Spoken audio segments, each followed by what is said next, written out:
अपेक्षा आहे। पुढे पाहूयात, हार्बर रेल्वेची वाहतूक विस्कळीत झाली आहे। सीएसटी स्थानकात रेल्वे जी आहे ती रुळावरनं खाली घसरली आहे, ती डिरेल झाली आहे। 15 मिनिटांपूर्वी ही घटना घडल्याचं कळत आहे। सीएसटी ते वाशी दरम्यान रेल्वे सेवा जी आहे ती पूर्णतः ठप्प आहे।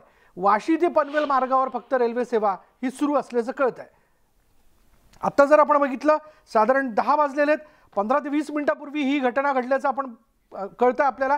बहुतांशी लोक आता आपल्या कार्यालयाच्या दिशेने निघालेले आहेत। काही लोक सीएसटी वरनं तसं बघायला गेलं तर वाशी पनवेलला ज्यांची कार्यालय त्या दिशेने जात असतात, काही तिकडून पुन्हा सीएसटी कडे येण्यासाठी निघतात।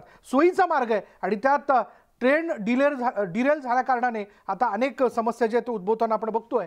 बोलूयात आमचे प्रतिनिधी विनय म्हात्रे आपल्या बरोबर आहेत। विनय, साधारण किती वेळ लागेल पुन्हा एकदा ही सगळी रेल्वे वाहतूक सुरळीत होण्यासाठी?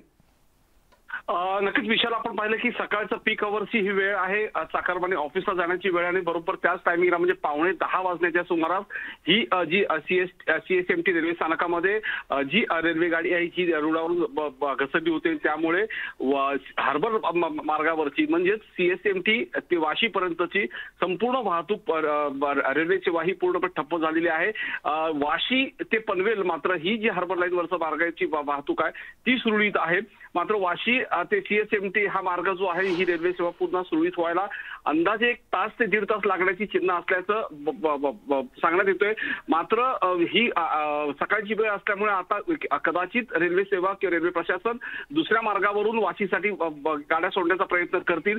मात्र सध्या जी घसरलेली रेल्वे ही पुन्हा रेल्वे रुळावर आणण्यासाठी कमीत कमी 1 ते 1.5 तास लागण्याची शक्यता आहे।